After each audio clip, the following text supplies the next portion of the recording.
have the right notes. Y'all want to hear this morning's again?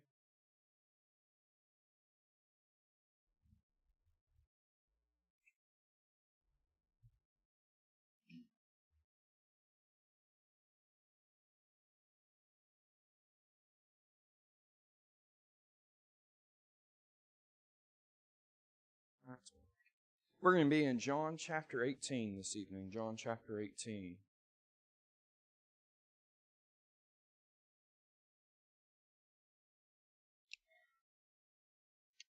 We are now at the point of the arrest of Christ. We are going to, from this point on, the earthly ministry has come to a close, and now we're going to see His sacrifice on our part and the events leading up to it. There are some details that John does not give to us. I'm not going to be going and looking at every single part within the other Gospels. I've preached that a couple different times here, going through it in a chronological order. So we are just going to really be focusing in on John and the things that John gives us. We'll have a few others that we're going to look at just to help us understand some of the things that John presents to us. But our focus is going to be here, and we began with the betrayal of Christ by Judas and the subsequent of Peter denying Him, and then we also see His appearance before Cephas, or the priest, and also then we are going to get all the way up until Pilate, and the end of Pilate, whenever he is ultimately chosen. They choose Barabbas over that of Christ to be released. So let's go ahead and have a word of prayer. Lord, I'm thankful for this time we have to be here this evening and to be able to study your word and to understand it. I'd ask that you would just give me wisdom as I share your word, and help all of us to be attentively listening, that we can understand it, that we can grow in it, Lord, that you would just help us to be fruitful in you. Pray that you would guide and direct us in all these things, and that everything ultimately be for your honor, glory, and your will. In Jesus' name, amen. We begin here and we see the betrayal of Judas with Christ. We see at the beginning here that Judas gathers a group of people to come together and to arrest Christ. In chapter 18 and verse 1, it says, when Jesus had spoken these words, he went forth with the disciples over the brook Cedron, where was a garden, into the which he entered his disciples. And Judas also, which betrayed him, knew the place, for Jesus ofttimes resorted thither with his disciples. Judas then, having received a band of men and officers from the chief priests and the Pharisees, cometh thither with lanterns, torches, and weapons. We see here that Judas brings them to Christ and betrays Christ to them. And we see here that they were already had the desire to kill Christ. People were already trying to find opportunity in these things, and this is really why they didn't need Judas to be gathered up together and to go and do it. They already had that desire to do it. What they needed was Judas was able to tell them where Christ went in private. Because, there's been multiple times where they've already tried to arrest him. They've already tried to kill him. They've already tried to do all these things. But in the past, it has been in public situations, and Christ was very good at pulling the disappearing act and just disappearing into the crowd of people, and at times even They feared the people and what the people would do if they did it. And so this is the perfect opportunity for the religious leaders and all those that wanted to see Christ do it, because now you can go in private, or something that's more private. It's not as public. You're not going to have all these things, and he's not going to be able to escape into the crowd like he has before. Now, we know that all of this is the will of Christ, of God, and that none of this was really... the reason they're successful this time isn't because they've changed their approach to it or because Judas was on their side. It's because Christ allowed it. And we're going to see further evidence of that.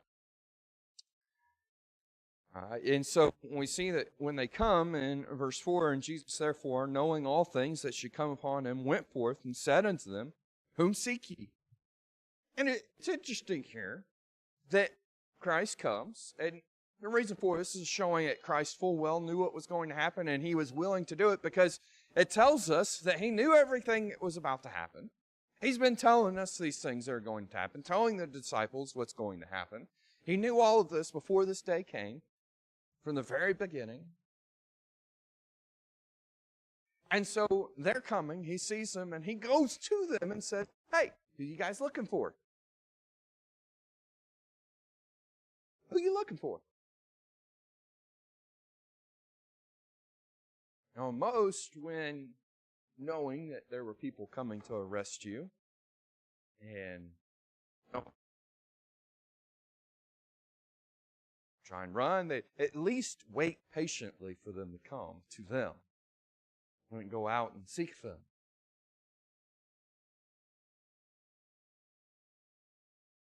And so we continue here in verse 5. It says, And they answered him, Jesus of Nazareth. And Jesus saith unto them, I am he. And Judas also, which betrayed him, stood with them. And as soon then as he had said unto them, I am he, they went backward and fell to the ground. Now, something I want you to notice about this statement here that he makes here is that if you, in our King James Bible, we have times where there are words in italics, and that means that it was added by the translators. When you look at this statement, both times when it says, I am he, that he is added. And I think it intentional by Christ to just say, I am. Because he is the I am. He's already mentioned this multiple times. And we've seen this in John. We've seen the 7 different I am statements that he makes about himself, and being, I am the bread of life, I am the light of the world, I am the door, I am the good shepherd, I am the resurrection and the life, I am the way, the truth, and the life, I am the true vine. And each of these statements, he's using this I am statement, which was reserved for God. God alone. He's making this statement yet again while also answering that he's the one they're looking for. Again, his deity, and also, yet again, establishing that he's more than willing for this to take place. And this is one of the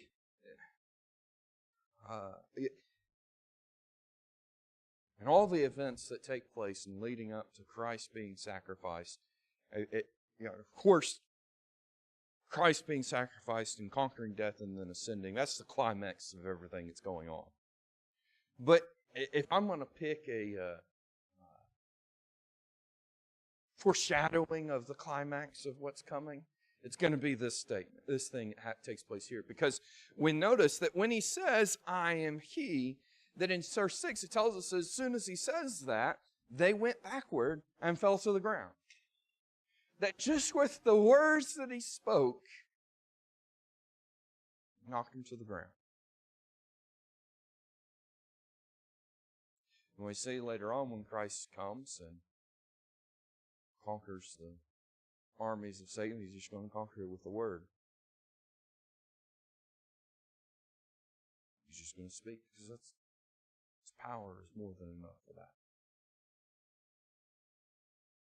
Now we're going to see Peter's going to take a shot at one of those arresting him. Christ didn't need that to get free. Christ didn't need anybody's help with that. He could just do it. If he wanted to, he could even call legions of angels to it, but he doesn't. And here again, I think he's showing here, they have no power over me. I'm allowing this.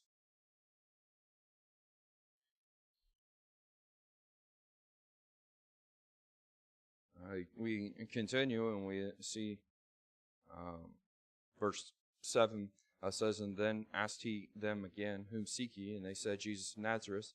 And Jesus answered, I have told you that I am he. If therefore you seek me, let these go their way. Now this seems like,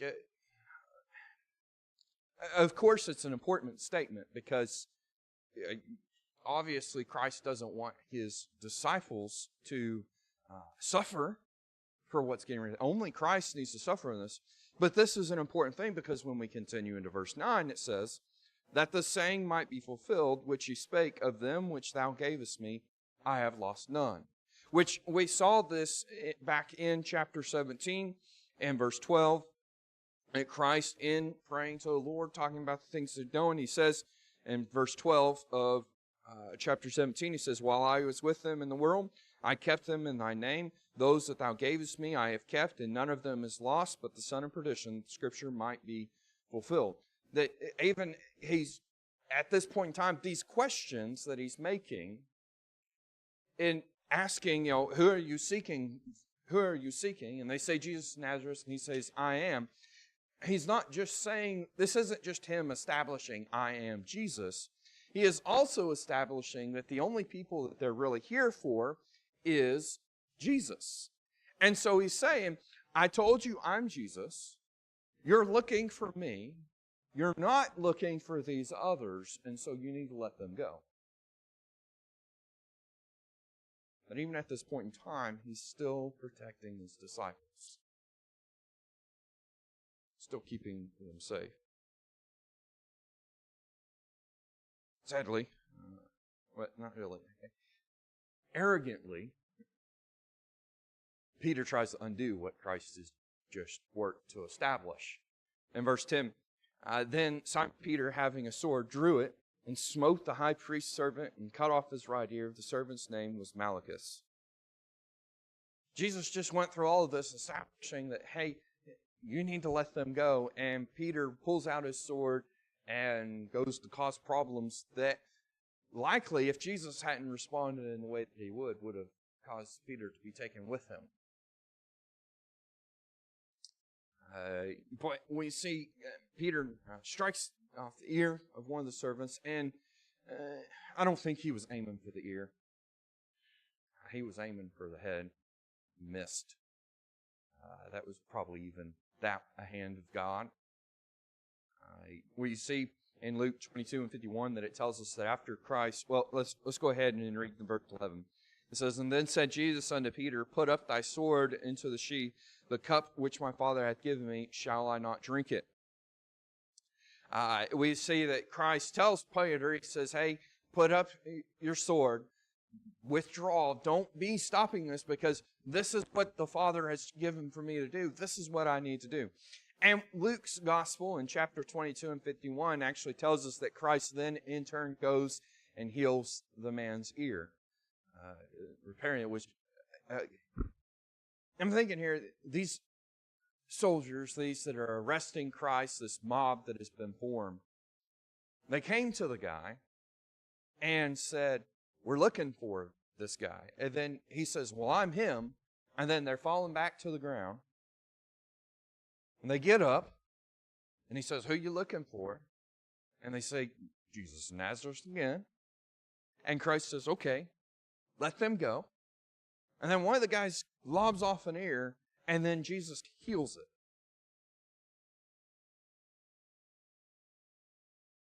And they're still thinking, oh, we're going to arrest him. And the point is that I'm making here is this just shows the prideful and hard hearts that these people have. Because this isn't the only thing. These aren't the only things that Christ has done. Christ has done miracles after miracle after miracle. He's given sign after sign after sign. is taught, showed them all of these. There are so many things pointing to it. The reason that they continue with it is because of the hardness of their hearts. Pride.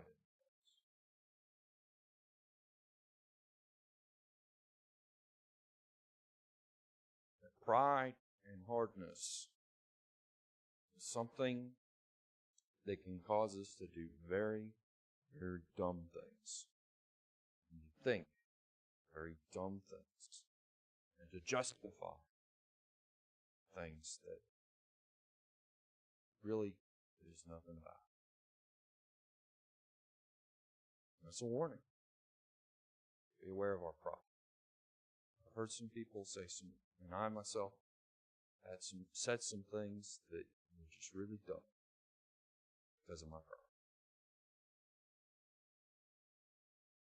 They continue with us, Christ is the man, and reminds them that it's the Father's will for this to take place, that it was wrong for Peter to defend Christ because he was going to hinder the work of God.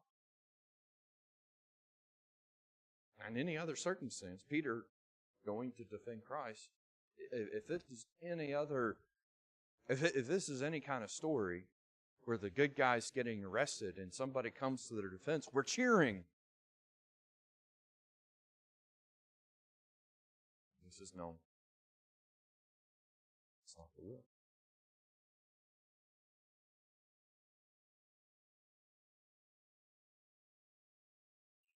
I want us to notice this too, that we can have good motives but still be against the Lord's will. Peter had good motives. He wanted to defend Christ. He wanted to go to the death with Christ, like he said before. He had good motives, but it was disobedience. That we need to be aware of what God's plan is. We need to be aware of God's will, because even if you have good motives, if it's wrong, it causes a lot of problems.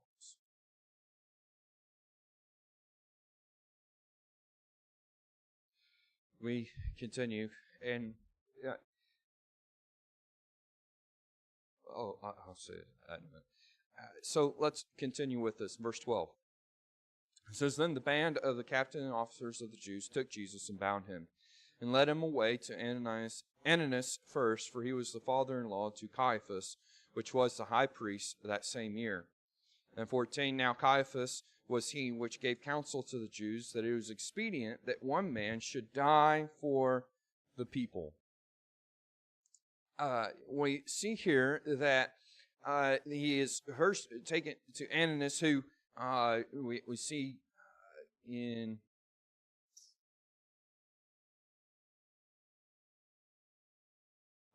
verse 28, it tells us that he is before Caiaphas in this. That Annas then takes him to Caiaphas. And the interesting to take note of is this, that it talks about it, that it says in verse 13 that they led him away to Annas, and it talks about Caiaphas, that it says, which was the high priest that, verse 14. Sorry. Now Caiaphas was he which gave counsel to the Jews that it was expedient that one man should die for the people. If we go back to John chapter 11, this is what this is talking about. John chapter 11.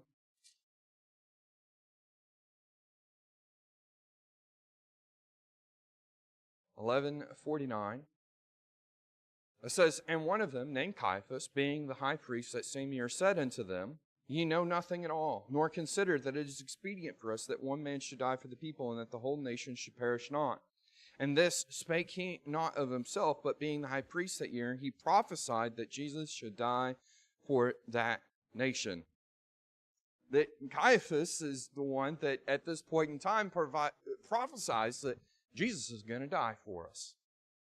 He's going to die. And so I think it interesting that they take him to Caiaphas, because Caiaphas has already decided what's going to happen to Jesus. And accurately so. That's what God will.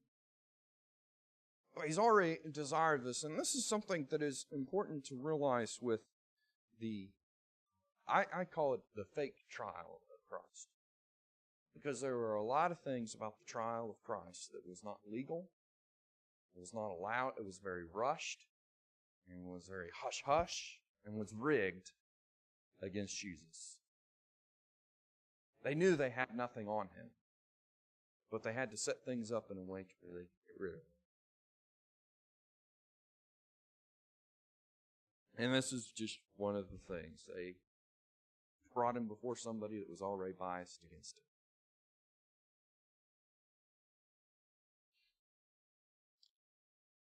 We continue into verse 15. It says, "And Simon Peter followed Jesus, and so did another disciple. That disciple was known unto the high priest, and went in with Jesus into the palace of the high priest. But Peter stood at the door without. Then went out that other disciple, which was known unto the high priest, and spake unto her that kept the door, and brought in Peter." We see that Peter and this other disciple follow with Christ, and we don't know exactly who this disciple was. It is common in John's gospel for John to refer to himself in the third person. It very well might have been John. Notice one of the things we see with this too, though, is that he is on, whoever this disciple is, they know the high priest very well, and they have the authority to be able to bring Peter in when Peter couldn't come in before, which some would kind of doubt that John would have that kind of pull, being a fisherman, but he could have. And at the same time, though, we see that this disciple goes with Peter, and Peter is then allowed in.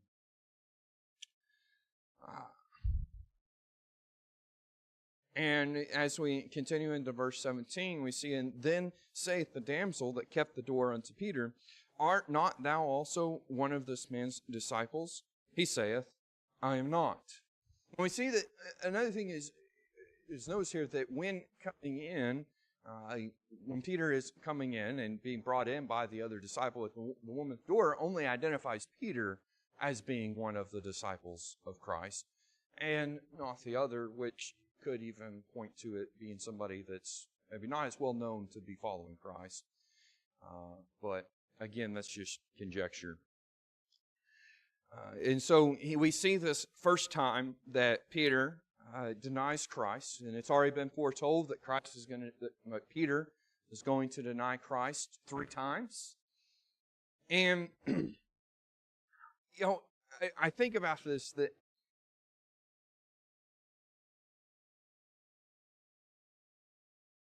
and we see more of it, and we see, I think, the effect that this had on Peter, that he made the mistake in attacking the high priest's servant and cutting off his ear, and then to have these events come through, and also to be for 3 days thinking that your leader, the man you've been following for these years, is gone. Peter's going to have a pretty rough time these few days. And he is kind of in a turmoil here. And I really like that later on we see that Christ comes and gives Peter, he's denied Christ 3 times, and 3 times he's allowed to say, I'm with you, Lord, later on. And so we see this first denial, and then verse 18 it says, "And the servants and officers stood there, who had made a fire of coals, for it is cold, and they warmed themselves. And Peter stood with them and warmed him." Now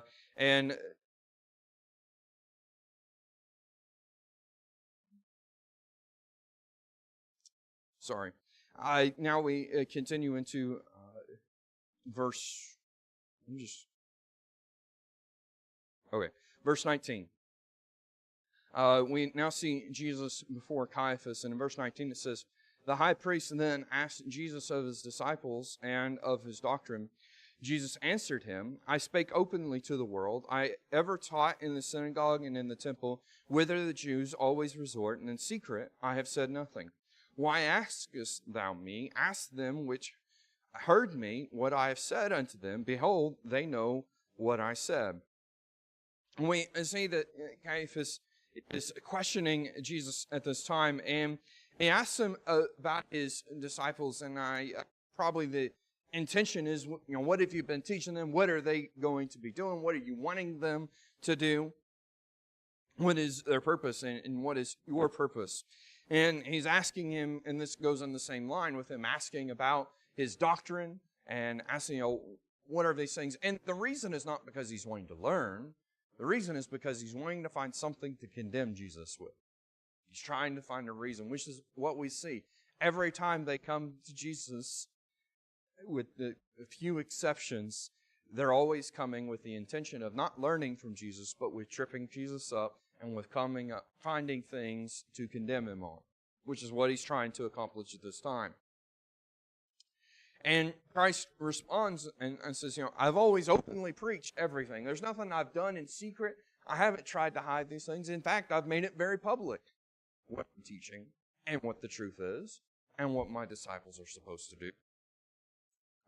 And the people know this. Ask them about it. You know this.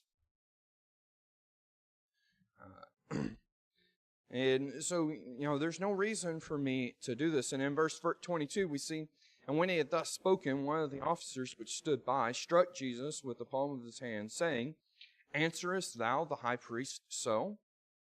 And Christ at this time is struck unjustly. And then verse 23, it says, And Jesus answered him, If I have spoken evil, bear witness of the evil. But if well, why smitest thou me? And this guard, he strikes Christ, and Christ's response is basically just asking, have I done anything wrong in this? I haven't done anything wrong. I answered the question.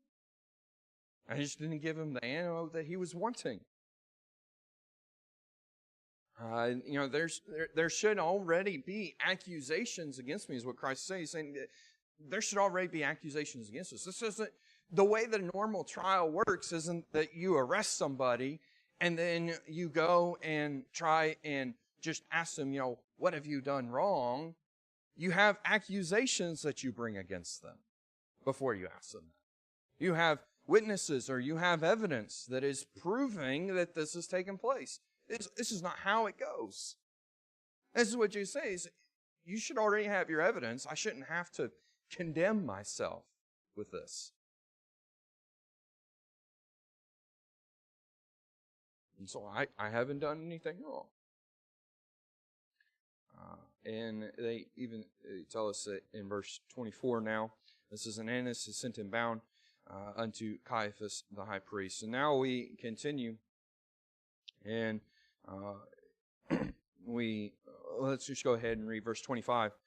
It says, And Simon Peter stood and warmed himself, and they said therefore unto him, Art not thou also one of his disciples? He denied it, and said, I am not. One of the servants of the high priest, being his kinsman, whose ear Peter cut off, saith, Did I not see thee in the garden with him? Peter then denied again, and immediately the cock crew. And we see here at this time that Peter denies Christ the second and the third time in this instance, and immediately it crows, and we're told elsewhere that Peter is immediately sorrowful over this and realizing what had happened, remembering the prophecy that Christ had given to him.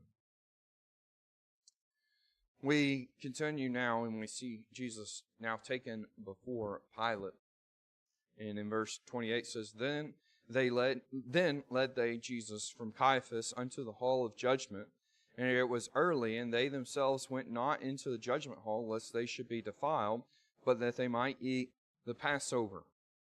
We see that they take Jesus to the hall of judgment, and this is basically the place that Pilate dwelt. It's also where he conducted his court cases and his judgments and rulings in these things. And they're going to later on explain why they had to bring it to him. But something that's interesting that takes place here is that they don't go in themselves. They just send Jesus in. And the reason for this is that they didn't want to make themselves unclean by going into the Gentile courts. Something may happen to them. And this really, the scripture backs this up, and we look in Leviticus chapter 15 and verses 10 and 11, 19 and 20. And all of these cases, it talks about that once something happened to make them unclean, they were unclean until the evening. And so this is early in the day. It's the beginning. It's the Passover time. There's a lot going on. They didn't want to risk becoming unclean in what they were doing, which is kind of, I think, ironic, because they're trying to kill the Messiah, and they're worried about becoming unclean by going into a courthouse of Gentiles. It's just funny things. We go into verse 29, we see Pilate come now. Verse 29 says, Pilate then went out unto them and said, What accusation bring ye against this man? And they answered and said unto him, If he were not a malefactor, we would not have delivered him up unto thee. And so Pilate comes out to him and he asks the question, he says, What accusations do you have against this man? Why have you brought him to me? And their response is, he's a malefactor, or he's a criminal. We've already decided he's a criminal. We don't need you to decide if he's a criminal. He's already a criminal. And they're not really concerned with trying to have this trial. They just tell him he's a criminal. And the reason for this is in verse 31. It says, Then said Pilate unto them, Take ye him, and judge him according to your law. The Jews therefore said unto him, It is not lawful for us to put any man to death. That the reason that they brought it to him was because they'd already decided, they've already made their judgments against him. They just want him dead. But they can't put him to death. They need Pilate to do it.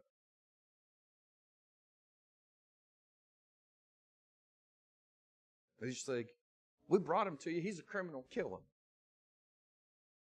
It's not normally how the courts go, is it? We think he's a criminal. You need to kill him. When you take it to a higher power, there's another case that needs to be done.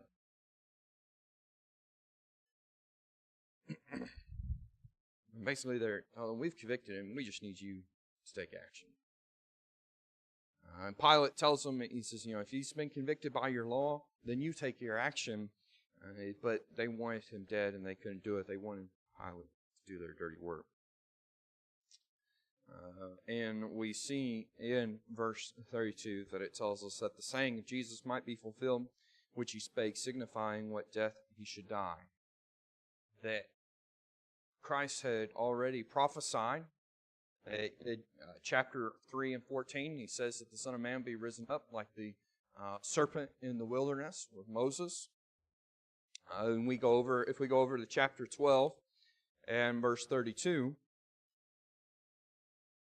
chapter 12 and verse 32, he also says, And I, if I be lifted up from the earth, will draw all men to me. And this, he said, signifying what death he should die.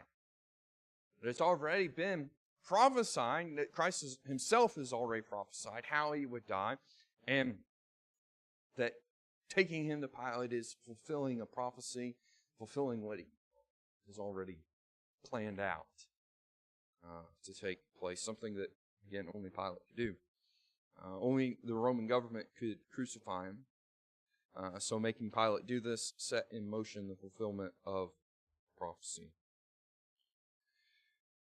When we go into verse 33, Pilate returns to Jesus. Then Pilate entered into the judgment hall again and called Jesus and said unto him, Art thou the King of the Jews? We don't see this in John's gospel, but in Luke's gospel, we see that it was the Jews or those that arrested him that told Pilate he's the King of the Jews, and he's trying to say that he's going to overthrow Caesar, and that he's greater than Caesar. Which is funny, because the reason they rejected Christ was because he wasn't going to overthrow Caesar. It was one of the reasons, at least, that they wanted him to overthrow Caesar, but he didn't. But they say that he's making the statements that he's king, which, of course, the Roman government, they took very seriously. Roman government, their motto was kind of, you can do what you want to, just pay your taxes and don't cause problems for us. And so really the only thing that the Roman government was going to be concerned with is if they said, Jesus wants to overthrow Caesar. Jesus wants to overthrow the Romans. It's the only one they're going to be concerned with, and so that's what they tell him. And so this is why Pilate, at this point, asks him if he's the king of the Jews. This wasn't Pilate knowing this from something else. This is what they told him. So Jesus responds in verse 34, and Jesus answered him, saying, or sayest thou this thing of thyself, or did others tell it thee? Jesus knows the answer to this. He says, is this something that you're asking me? Or is this something that somebody told you about me? And so verse 35, Pilate responds to us and says, Pilate answered, am I a Jew? Thine own nation and chief priests have delivered thee unto me. What hast thou done? Pilate answers and says, well, I'm not a Jew, so I don't know anything about this. Really, I don't care, but it strikes me odd that your own people have turned you over to me. Your own people are saying that you're trying to overthrow the government, because I know Pilate's no fool. He knows that Jews aren't excited about Roman rule. And so why would they be turning over a guy that's supposedly going to set them free? And so he's like, what have you done to make them mad? What have you done to turn them against you?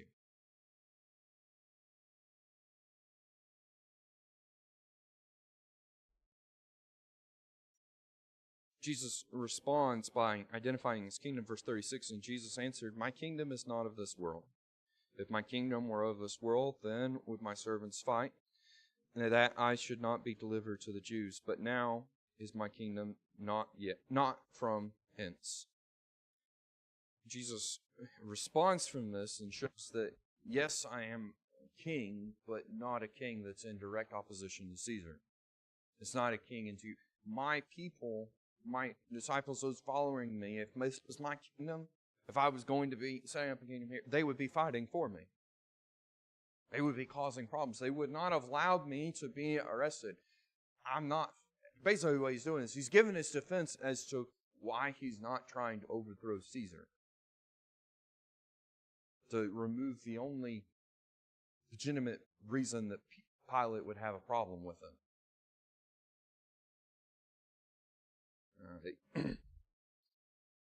Is proved by his people not fighting for him and his willingness to allow it to take place.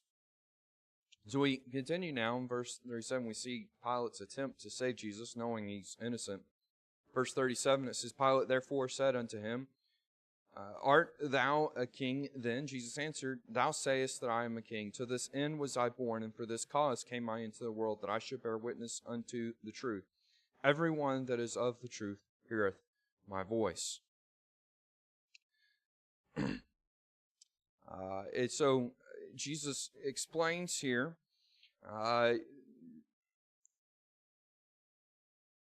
that Pilate has called him a king, but his purpose is to come and to show the truth, not to be a physical king. His purpose was to come and to teach and to explain these things and to lead people in the right direction. And that all those that know the truth follow Christ. That those that are following me, those that are listening to me, they know these things, they understand these things. Basically saying, Pilate, you don't understand these things because you haven't followed me. But I'm not a king in the sense that you're thinking. And it's interesting, verse 38, Pilate responds. He says, Pilate saith unto him, what is truth? And when he had said this, he went out again unto the Jews and saith unto them, I find in him no fault at all. And Pilate is not asking, well, what is this truth? I want to know it, because we see that immediately, I kind of picture this as him standing up already halfway out the door saying, what is truth? Just like, there's no way to know this. There's no way to understand this, and so I'm done with this. He's basically saying nobody knows the truth. And he leaves immediately, showing that he has no desire for an answer. And when we see that he comes out later on and says, or he comes out and tells them, I found no fault with him, it's likely Pilate's just thinking he's just a crazy guy. He's just this guy that has made the Jews upset. He hasn't actually done anything wrong. He's just teaching things that they don't like. He's saying things that they don't agree with, and they want to get rid of him because they don't like him. But he's not doing anything illegal. He's not going up against Caesar. In Matthew's Gospel in 27 and 18, it tells us that he knew that they had delivered him up for envy, that he had decided they're just mad at him. And this is why they brought him. So he goes out and he tells them, I found no fault with him. In verse 39, he says, But ye have a custom that I should release unto you one at the Passover. Will ye therefore that I release unto you the King of the Jews? Then cried they all again, saying, Not this man, but Barabbas. Now Barabbas was a robber. And so Mark's Gospel gives us a little bit more insight into this, that this was a little bit longer, and that when Pilate first comes out and he says, who do you, they say, he asks them, what do you want me to do with him? They say, crucify him. And he doesn't want to crucify him, but he doesn't want to make the people happy. So what he does is he says, well, we have this custom that at the Passover, I release unto you a criminal of your choosing. And so I'm going to give you this dilemma. Do you want me to release Jesus unto you, or do you want me to release Barabbas? And Barabbas, here it says that he was a robber, but Luke's Gospel tells us that he was a murderer as well. He was a pretty bad man. And Pilate here, he's trying to find a way to be the political good guy and say, not kill him because he knows he's innocent, but also still make the people happy. And so he thinks, well, they'll choose Jesus because he's just made them upset. He's not an actual criminal. But they instead respond, they've already said once, crucify him, and they instead respond the second time after Pilate says this, which is why John's Gospel tells us in 40, they cried, then cried they all again, saying, Not this man, but Barabbas, crying, crucify him, crucify him. But they instead chose murderer and thief over Jesus, the Messiah, your Savior. All because of the hardness of their hearts, all because of their pride. And we see as well that the reason the people that are there against him is because the religious leaders stirring. But that's why they did it. It's the hardness of their hearts. It's a reminder for us to be aware of where our hearts are.